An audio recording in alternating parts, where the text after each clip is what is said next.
chocolates, como vocês estão? Espero que bem. Eu sou a Kawane e sejam muito bem-vindos ao vlog da Maratona Bate-Metas.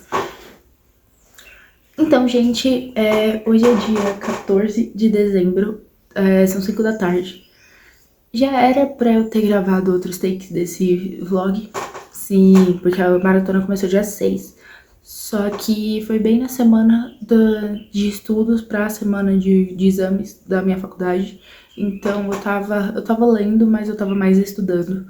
Então eu tava lendo, tipo, bem devagar. E eu não tava tendo tempo e nem carisma o suficiente pra vir aqui gravar pra vocês.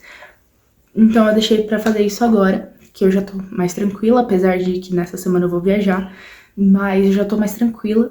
Eu não sei exatamente se esse vlog vai sair quando acaba oficialmente a maratona, que ela acaba dia 27. Dia 27, isso. Mas se eu não tiver lido tudo até o dia 27, eu vou continuar contando esse vlog até o último dia do ano. E aí, no início do ano que vem, vocês vão saber. Então, assim, ou esse vlog vai terminar quando eu terminar de ler os livros e tiver um ganhador, ou esse vlog vai terminar quando o ano acabar e aí eu vou dar por encerrada a maratona. E a gente vai ver o que a gente conseguiu ler. Então, até agora eu li 2 livros e estou lendo o meu terceiro. Então, eu tô fazendo na ordem certinha que foi distribuída, né,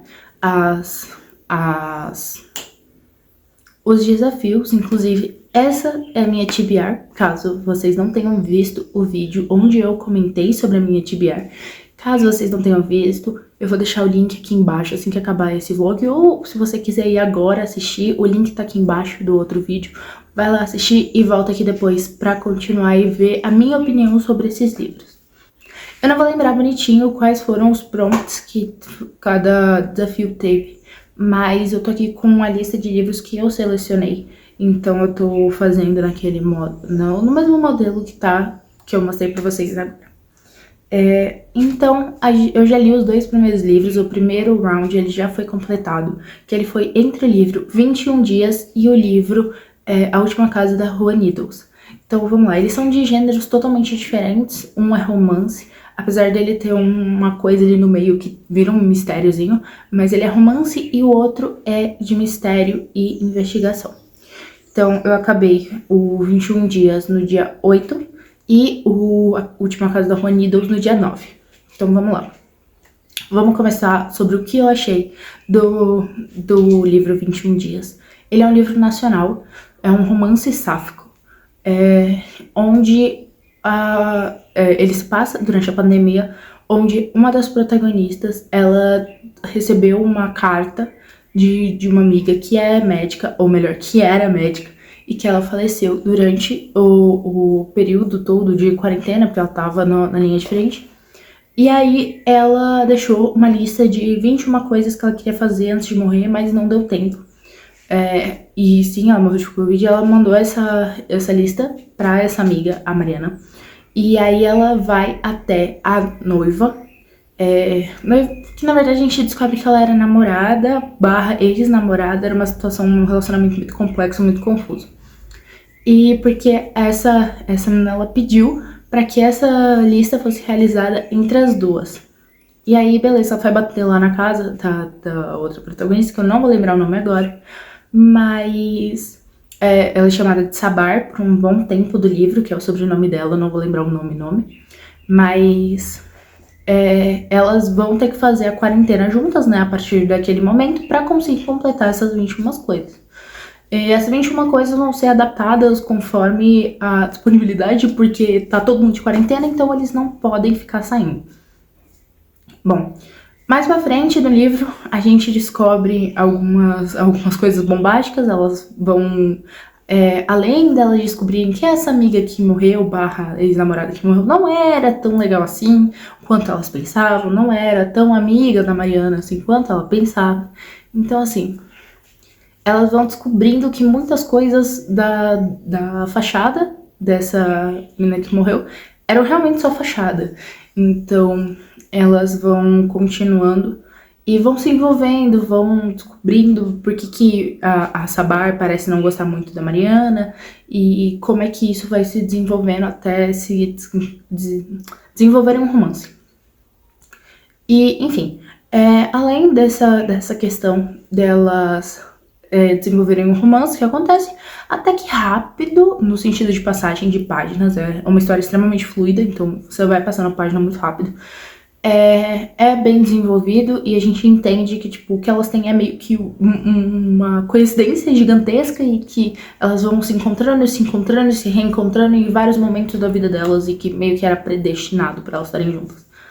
A gente também descobre, depois que a gente tem uma revelação extremamente bombástica, então eu não vou falar aqui o que é, porque, né, seria um spoiler extremamente grande, é mais da metade do livro, mas que abala ainda mais o relacionamento delas e o relacionamento que elas tinham, né, da memória que elas tinham dessa amiga barra ex-namorada que morreu. E aí a gente vai indo até o final acompanhando elas. Esse é o primeiro livro de uma trilogia. Esse ano só vai dar tempo de eu ler ele, então é isso.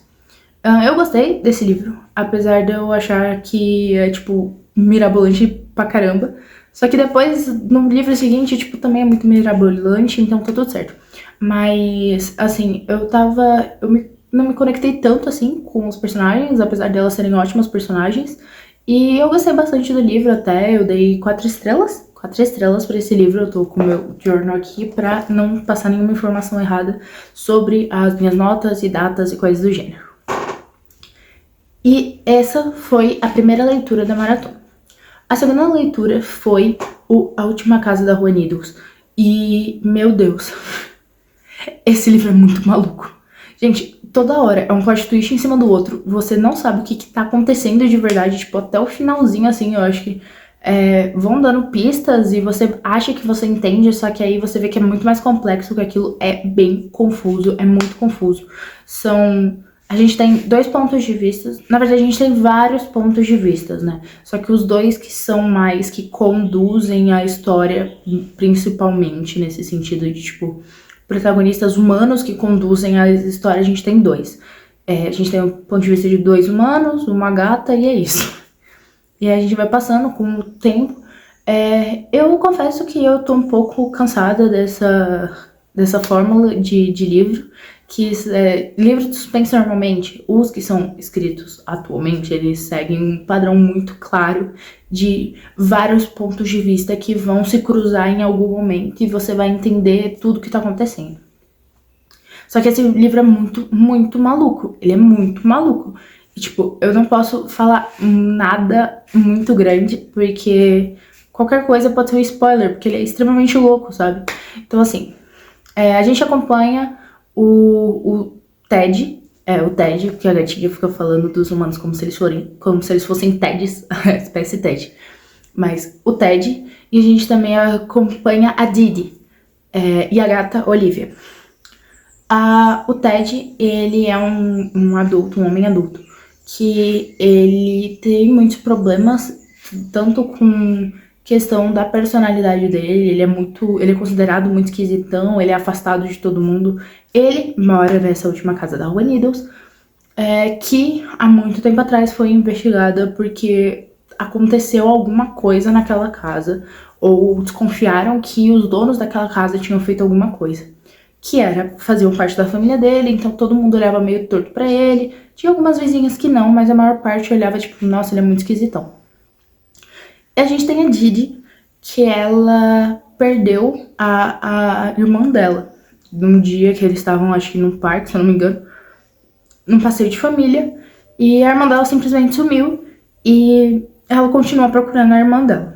Até que ela se torna vizinha desse cara, o Ted, porque ela acha que foi esse cara que sequestrou a irmã dele. E o Ted, ele tem uma filha, que é a Lauren, e ele e a Lauren não se dão bem, eles não se dão nada bem. Ele é muito esquisitão, até com a Lauren, assim, tipo, eles têm uma relação muito esquisita. Ele tenta agradar a Lauren o tempo todo, mas aí tem momentos que eles simplesmente não se bicam. A Lauren é uma criança extremamente birrenta e os dois ficam brigando igual um gato e rato. E, tipo, quando não é isso, é ele fazendo tudo que ela quer até ele se estressar e ficar um pouco violento, ou às vezes muito violento. E aí a gente tem o terceiro ponto de vista, que é o da Olivia, que é a gata, que ela vai estar ali observando as coisas, observando os cantos pela casa e tudo mais. Ela observa as coisas sempre do lado de dentro da casa, ela nunca sai da casa. O Ted falou pra ela nunca sair da casa porque ele não acha seguro pra ela.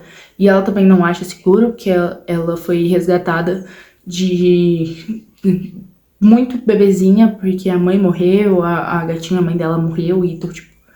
E aí, com o tempo, a gente vai ver que as coisas estão muito estranhas pra todos os lados, tá todo mundo muito estranho, a Lauren é estranha, o Ted é estranho, a Olivia também, a Olivia é uma gata que fala, então, tipo, já não é muito normal, sabe? Aí tem a Didi, que também, ela é pra ser aquela personagem que vai atrás, investiga e tudo mais, mas você vê que ela também é meio tantando as ideias. Você não sabe se ela é louca, se você tá louco, quem tá louco? Tá todo mundo louco? Ninguém tá louco? É um livro que vai botar em prova a sua sanidade e vai botar em prova se você realmente leu o que você leu. Que você vai olhar aqui e você vai falar, peraí, não, eu acho que eu me perdi aqui. E não, você não perdeu, é só porque é um pulo muito grande de um capítulo pro outro, porque vai mudar de perspectiva 2. Então, tipo, você vai ficar muito confuso. Uma coisa muito interessante é que o Ted, em alguns momentos, ele passa com um psicólogo, que a gente, ou ele não lembra se ele é um psicólogo ou um psiquiatra, porque o Ted se refere a ele como o homem besouro. Então, a gente não sabe exatamente se ele é um psicólogo ou um psiquiatra, mas sempre gera cenas que deixam muito você na dúvida sobre quem é o Ted, o que o Ted realmente fez. E aí você vai indo, chega um momento que você começa a concordar com a Didi, mas aí você fica com o pé atrás, porque a Didi também não é muito certa das ideias. E eu gostei bastante desse livro, eu entendi porque ele foi hypado. Eu acho com certeza que ele dava pra ser melhor, que ele dava pra ser melhor desenvolvido, principalmente a resolução final. Eu achei aquilo uma loucura sem fim. Já é o segundo livro esse ano que eu leio que tem essa temática. E assim, não tô reclamando, eu gosto muito quanto os livros abordam essa temática, apesar de até hoje eu só ter visto essa temática ser abordada em livros de mistério e investigação, e normalmente de uma forma meio pejorativa. Então acho que teriam outras formas de você... Eu entendo que nesse caso ele explica muito bem essa questão. Se você ler, você vai estar entendendo, se não, eu não posso falar muito, porque é tipo revelação final. Mas eu acho que foi até que bem trabalhado, mas poderia ter sido melhor trabalhado. Uma coisa muito importante também, que vai conduzir o porquê, você vai começar a entender o porquê que aquele garoto é estranho, quando aparece a relação dele com a mãe dele, porque a mãe dele era extremamente, tipo, maluca, ela era bem narcisista, assim, daquela bem narcisista que, tipo, tudo é sobre ela, tudo você tá errado, você é uma desgraça, mas eu sou perfeita e você tem que me obedecer porque eu sou perfeita. E aí você vai ficando muito na dúvida, tipo, o que tá acontecendo realmente e o que tá ou se tá todo mundo louco, inclusive você. Para esse livro eu dei 4.3 e no embate entre um e outro eu escolhi A Última Casa da Rua Needles. E eu provavelmente tudo que eu falei ficou uma confusão, mas é porque é o que você vai ler. Esse livro ele é uma completa confusão, assim, você consegue entender, obviamente, tipo, não é um negócio que você vai sair falando que viagem é essa. Na verdade, você vai sair falando que viagem é essa, porque é muito maluco, mas assim, você vai conseguir entender o ponto. Mas eu acho que esse é um livro bem do ou ame ou odeie, porque você pode chegar no final e ter comprado a ideia e falado, não, é isso mesmo, faz sentido, eu gostei do livro. Ou você vai chegar e vai falar que é forçado e que ficou uma bosta. Então, só tem essas duas opções. Eu comprei bastante a ideia, eu gostei. Talvez hoje, maturando um pouco a ideia, eu teria dado um 4 também. Mas eu gostei mais do que eu gostei de 21 dias. Então, eu opto por A Última Casa da Rua Needles, que então entra em embate com a terceira leitura, que é a minha leitura atual, no round 2, que é Assassinato na Família. E esse livro, ele tá sendo uma experiência. Eu cheguei em 71%, 72% agora no último sprint que eu fiz de leitura. E ele tá sendo uma experiência porque, assim, ele é muito diferente. Como eu acabei de falar, eu tô um pouco cansada dessa situação de todos os livros de suspense estarem sendo iguais no sentido de ter um formato igual. Todos eles parecem que seguem a mesma fórmula. São vários pontos de vista, e cada ponto de vista parece que não tem uma ligação com o outro, e aí você vai chegando no meio pro final e você descobre que tem sim uma ligação um com o outro, e às vezes essa ligação é muito, tipo, tosca e tudo bem. Mas são vários pontos de vista sempre que se ligam no final. Esse livro, por outro lado, ele tá sendo uma experiência muito boa e muito inovadora pra mim, porque ele tá... Talvez vocês já tenham lido outros livros que sejam assim. Livros que eu já li que são assim. Os livros da Taylor Jenkins Reid. Por quê? Esse livro, ele é escrito num formato como se ele fosse um documentário. Mas não é exatamente um documentário como os que a Taylor Jenkins Reid escreve. Por exemplo, ela escreveu em David Jones and the Six. É realmente como se fosse um documentário de true crime. Se você for do universo de true crime, se você acompanha crimes reais e documentários de crimes reais, você sabe que normalmente os documentários de crimes reais, eles têm aquela abertura, assim, com várias fotos e tudo mais, e recorte de jornal. E esse livro, ele aborda um documentário que está sendo realizado pelo Guy, eu vou chamar de Guy Howard, porque eu não sei como se pronuncia o nome dele, mas o Guy Howard, ele faz parte de uma família que teve um grande crime na família, porque o padrasto dele, o Luke Hyder, ele foi assassinado dentro da casa deles numa noite que, teoricamente, até onde se sabe, só tinha o Luke e o Guy. Só que o Guy era uma criança de 10 anos que não teria nem força o suficiente para fazer o que foi feito com o Luke. E esse assassinato ele aconteceu em 2003, e aí o documentário se passa em 2023, e ele tá sendo um documentário onde a galera tá tentando procurar novas provas e novas pistas conforme a investigação de 2003 para conseguir um novo desfecho, porque até hoje ninguém foi indiciado, não se sabe quem foi o assassino, não se sabe nada muito além de que o Luke morreu. Até então, a principal suspeita tinha sido a Caroline, que era a mulher do Luke e mãe do Guy, e de mais duas meninas, que são as irmãs do Guy, que não estavam na casa na noite, que elas estavam no cinema. A Caroline não estava em casa porque ela estava num aniversário de outra pessoa, e a família deles é uma família muito rica. Os Howard são uma família muito rica, então era um daqueles jantares chiques e tudo mais. E aí, eles estão fazendo isso em um formato de documentário. Então, todo o livro, ele é no formato de documentário. Então, a gente vai ter, o nome da pessoa, a fala. É como se fosse um roteirozinho ou uma transcrição do documentário. E entre esses momentos, a gente também vê as coisas que eles estão vendo. Então, eles mostram, tem uma foto, se eles falam, tal foto ou tal recorte de jornal, tem o recorte de jornal no livro. Então, quando acaba, o livro ele é dividido em episódio tal, gravação, mesmo episódio, transmissão. Nessa parte da transmissão a gente vê o que as pessoas estão falando na internet, a gente vê os e-mails trocados pela equipe, a gente vê também alguns áudios que estão sendo mandados, principalmente entre as irmãs, a Amélie e a Maura. Elas estão trocando umas conversas, assim, umas mensagens que estão bem esquisitas. Elas parecem estar escondendo alguma coisa.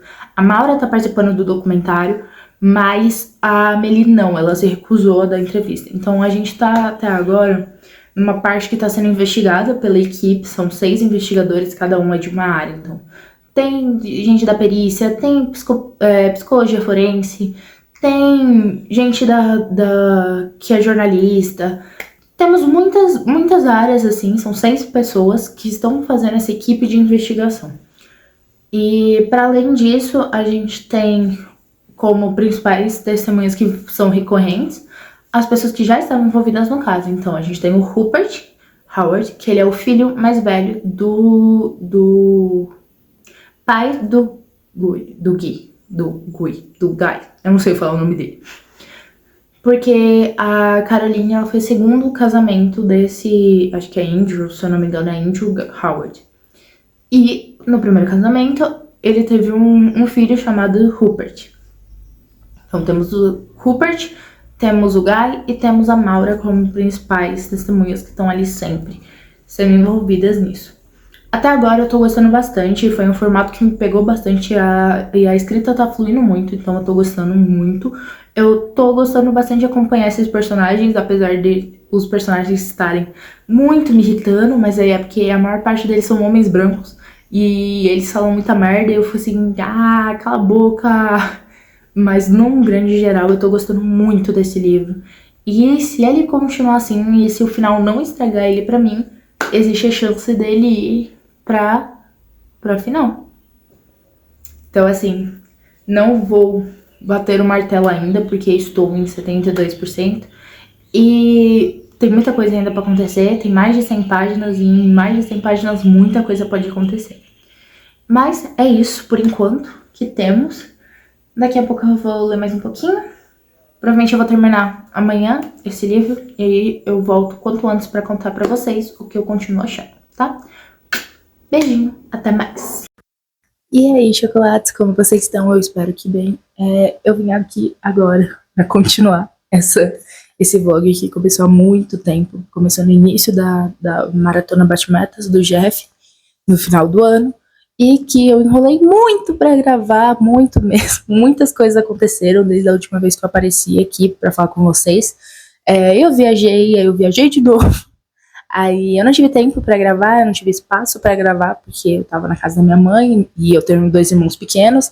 Então foi uma situação que não tinha como gravar. E por isso eu estou aqui dia 12, se eu não me engano hoje é dia 12 de janeiro, para gravar essa finalização, sendo que eu consegui terminar a maior parte dos livros ainda em dezembro. Bom, no caso, eu vim aqui com nosso microfonezinho novo que eu ganhei da minha mãe, e aí, já que eu ganhei um microfone, eu resolvi me inspirar na Diva Captuts e usar um photocard para segurar o microfone. Enfim, vamos lá. No último take, se eu não me engano, eu falei até o terceiro desafio que eu já tinha lido. Se eu não me engano, deixa eu pegar o meu caderno. Que eu já tinha lido tinha começado Assassinato na Família. Eu não lembro se eu tinha terminado de ler Assassinato na Família. Só que, caso eu não tenha, eu vou deixar aqui minhas considerações.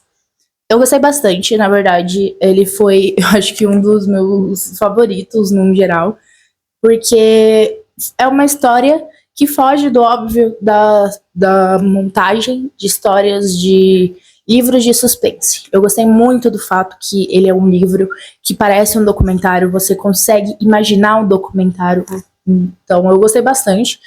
Eu gostei bastante das reviravoltas, por mais que em alguns momentos eu tenha sentido que foi uma reviravolta em cima da outra, sem exatamente deixar pistas do que tinha acontecido. Teve umas reviravoltas que eu achei que foram muito do nada, só que eu gostei bastante da montagem do livro, e isso fez com que essa fosse a minha escolha, porque eu realmente achei a escrita da Kara Hunter, se eu não me engano, esse é o nome dela, da autora, muito, muito boa. E uma ideia extremamente original no sentido de montagem e tudo mais. Um livro que realmente te envolve e você fica curioso. Parece que você realmente está maratonando uma série.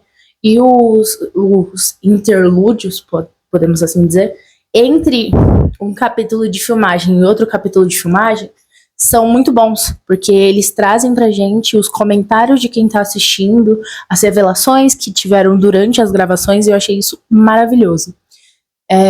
Então tá bom. Aí, pra próxima, até agora tá assim o meu ranking. No outro lado, a gente tem uma disputa entre Spy Family, do volume 11, e A Palavra que Resta. Eu acho que é meio óbvio qual dos dois foi pra parte seguinte, mas vamos lá, comentando sobre um pouco.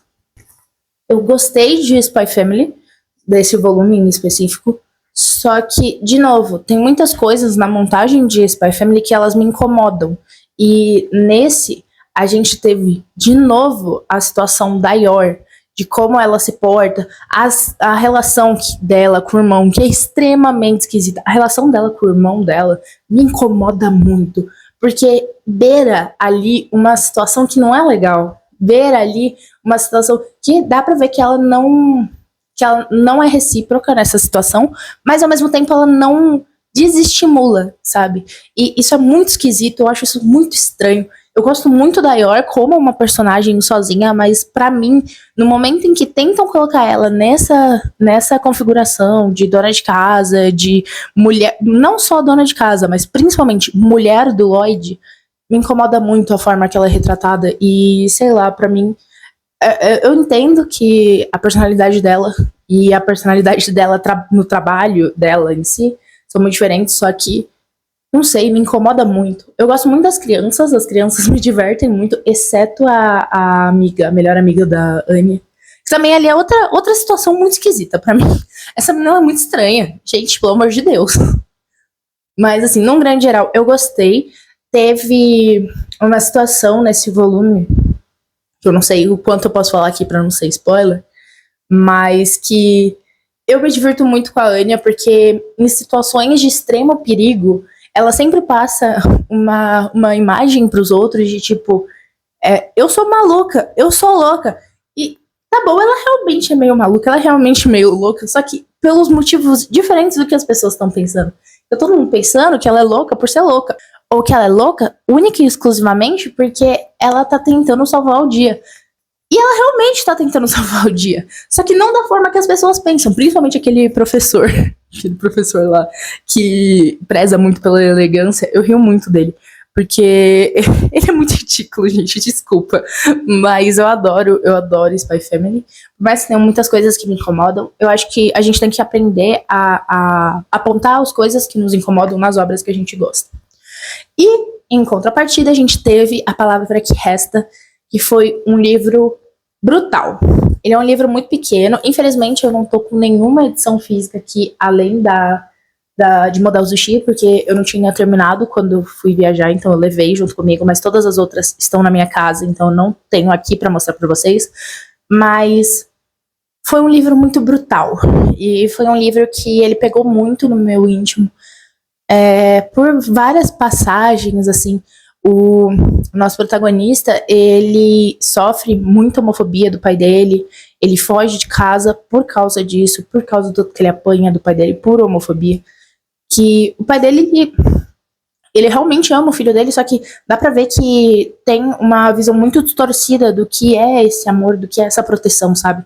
Porque ele acha que fazendo isso ele vai proteger o filho dele de ter um desfecho como de outra pessoa que ele gostava muito, que era muito importante pra ele. Então, e no final isso só fez com que o nosso protagonista fugisse e passasse por coisas muito complicadas também, situações muito específicas. E eu achei interessante porque a gente passa o livro inteiro perguntando da carta, porque a carta, todo o nosso protagonista ele é movido por causa dessa carta. Ele conta pra gente as coisas por causa dessa carta. Ele voltou pra escola pra ler o que tinha nessa bendita carta. E no final a gente não sabe. Porque o que importa não é o que foi deixado nessa carta. Foi tudo que o nosso protagonista passou. Foi todas as lições que ele aprendeu, todo como ele mudou de vida, como ele mudou as visões que ele tinha, que vinham muito por causa da família dele e tudo mais. Então, eu acho muito bonito. Eu achei um livro muito bonito e muito tocante, assim, pra mim. Ele mexeu bastante comigo, eu fiquei realmente triste. Eu não sou uma pessoa que constantemente chora com livros, mas esse livro, ele deixou aquela sensação de, meu Deus, eu posso chorar a qualquer momento. Se isso piorar agora, eu vou chorar. E eu não sou uma pessoa que chora com muita facilidade em livros, então foi uma sensação que eu entendi realmente o porquê as pessoas aclamam tanto esse livro, o porquê as pessoas falam tanto desse livro. É um livro muito bom e ele tem uma montagem muito boa. Ele é confuso, porque ele é escrito numa forma de linha de pensamento, fluxo de pensamento, essa é a palavra certa. De fluxo de pensamento. E aí a gente tem uma situação que não necessariamente a gente tá acompanhando porque a gente tá indo junto com os pensamentos do nosso protagonista. E a gente sabe como um fluxo de pensamento acontece. A gente tá pensando aqui numa linha de raciocínio, ou, por exemplo, a gente tá contando uma história numa linha de raciocínio, mas a gente tá pensando em outra coisa, porque essa história lembra de outro momento, que lembra de outra pessoa. E é assim que vai acontecendo. Então você tem que estar prestando muita atenção no que você tá lendo. E é muito tocante. É muito tocante. Eu acho que é um livro que não é pra todo mundo, porque primeiro tem esse fluxo de pensamento, então é muito fácil você se perder no que tá acontecendo. E em segundo, é um livro extremamente tocante que aborda muitos assuntos interessantes. E entre eles, Spy Family, obviamente, foi ele que passou para o próximo tópico. Para a leitura de Motel Zushi, que tá aqui, eu coloquei embaixo do meu caderno, que é este livrinho aqui. Foi o primeiro da May que eu li na minha vida. Eu nunca tinha lido nada desse gênero, né, que são esses livros da cultura chinesa, que tem a ver com, às vezes um romance, eu acho que nem sempre é um romance, mas tem a ver com essa área da cultivação, que é muito cultural dos chineses, e eu gostei bastante. Foi um livro que ele me tirou muitas emoções, muitas risadas, eu ri muito com esse livro, eu me diverti muito. Inclusive, ele foi o motivo de eu não ter gravado esse vídeo antes. Porque, pra quem viu o vídeo TBR, sabe que ele era do 6º desafio. E eu li bastante dele ainda nas férias, na casa da minha mãe. Só que eu não consegui terminar até o final do ano. Eu ainda faltava 40, 50 páginas no início do ano. Eu terminei já bem no iniciozinho, foi o primeiro finalizado de 2026. E ele foi um livro que eu tive muitos altos e baixos com ele. No sentido de, existem momentos que eu não queria continuar exatamente lendo, porque eram momentos que eu ficava muito angustiada com algumas coisas que estavam acontecendo, apresentando mais ou menos o universo aqui. Para quem não sabe da cultivação, assim como eu passaria muito tempo tentando explicar aqui o que é. Mas, em resumo, essa cultivação que eles falam tem a ver com a energia espiritual. Então, eles cultivam essa energia espiritual como poderes, como superpoderes mesmo, para usar contra forças malignas. Então, sejam elas demônios, sejam elas seres, sejam elas espíritos, porque essas pessoas, que são os cultivadores, eles normalmente são divididos em clãs, que são famílias e os seus aprendizes, que estão ali para proteger um certo território, né? Então, os lugares, eles têm esses clãs, e esses clãs são extremamente bem vistos, então eles são muito bem vistos, até porque eles fazem essa proteção espiritual do lugar que você mora. Então, a gente vai entrar aqui num país? Bom, a gente vai entrar aqui num território onde aconteceu há 16 anos, ou 13 anos, eu não lembro qual é a data exata, mas mais de uma década, uma guerra gigantesca contra o patriarca de Winning. Perdão se eu falar algum nome errado, porque é muito complicado para mim para falar esses nomes. Mas enfim, e esse patriarca é o Wei Wuxian, que é esse aqui de vermelho e preto. E aí ele é assassinado nessa guerra. E ele era extremamente conhecido porque ele fazia parte da cultivação demoníaca. Então, ele usava esses artifícios de controlar espíritos, controlar exércitos de mortos-vivos para benefício próprio. Então, ele usava isso ao invés do caminho ortodoxo e tradicional da cultivação. E ele criou muitas coisas, muitas formas de luta, muito conhecimento, foi por causa dele. Só que, aparentemente, a galera não gostava muito dele, e a gente vai descobrir aqui que ele foi assassinado, inclusive primeiro capítulo é ele morrendo, e aí depois a gente descobre que a alma dele possuiu o corpo de um garoto. É um garoto, ele era jovenzinho.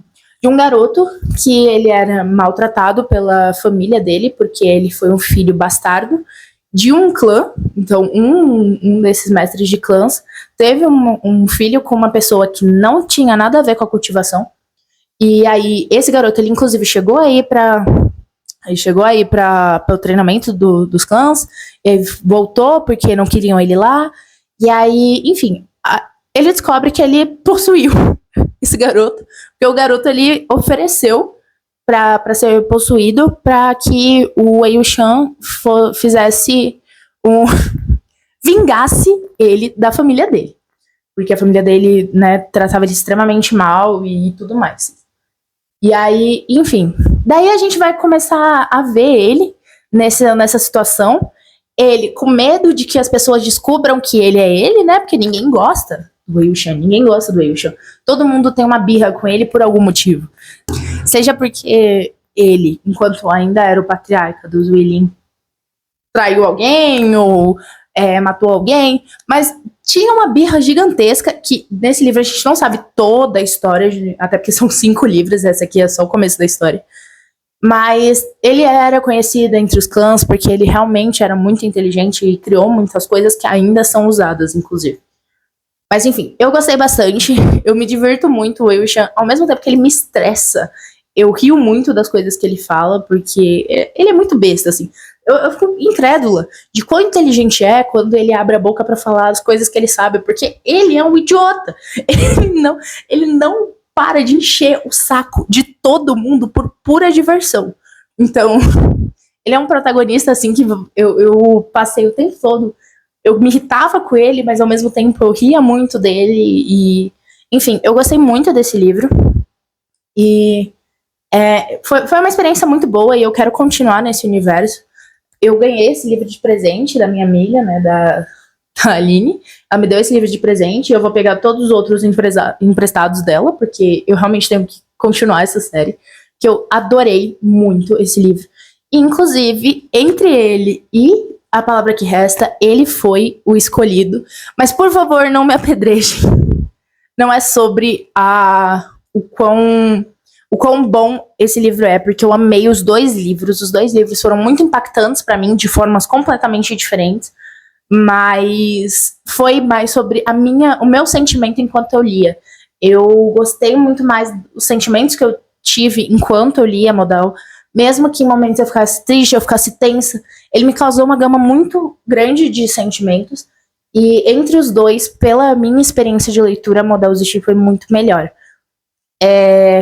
Muito não, né? Foi melhor. Muito melhor. É um exagero tremendo, porque eu realmente gostei muito de A Palavra que Resta. Então, aqui ficou o meu ranking. E como eu tinha dito, eu não lembro se eu disse, mas como eu tinha dito, eu só ia considerar para maratona os livros que eu lesse até o final do ano, ou os 6 primeiros. Porque tinha a opção também de ter um último desafio, um desafio maior, que era o de mais de 400 páginas, se eu não me engano. Que eu tinha escolhido Anatomia do Mal, do The Crime Scene, da Dark Side. Só que eu não conseguia trazer ele, porque eu ia viajar, então é um livro de mais de 400 páginas. Não tinha como eu trazer ele. Eu tinha que terminar um outro livro que eu tava lendo, que era o Wayne da Agatha Christie, e eu tinha que terminar esse livro. Então eu sabia que pra minha vivência, pra o meu dia a dia, e por eu estar em uma viagem, eu não conseguiria ler mais um livro de 400 páginas até o final do ano. Então eu só ainda considerei o Modal Zushi, porque faltava tipo 50 páginas, 40 páginas no início do ano. Então eu considerei ele por causa disso, eu dei uma passadinha de pano. Mas entre todos, o grande campeão foi Modal Zushi. E eu fiquei muito feliz que eu fiz essa leitura. E eu espero que vocês tenham gostado. Me desculpem pela demora, eu sei, demorou muito pra eu trazer esse vlog aqui. Mas saiu, eu consegui, eu fui contra a minha ânsia de jogar todos os vídeos, todos os takes fora, e eu consegui terminar esse vídeo. Então, eu espero que vocês tenham gostado. Esse take tá sendo gravado hoje, pra ser postado hoje o vídeo, então eu vou editar isso aqui no pique. Mentira, porque o restante do vídeo já tá editado, é só essa parte que falta eu colocar lá e editar. Mas eu espero que vocês tenham gostado, eu espero que o início de ano de vocês esteja sendo maravilhoso e que esse ano todos nós tenhamos ótimas leituras, tá? Um beijo pra vocês e tchau!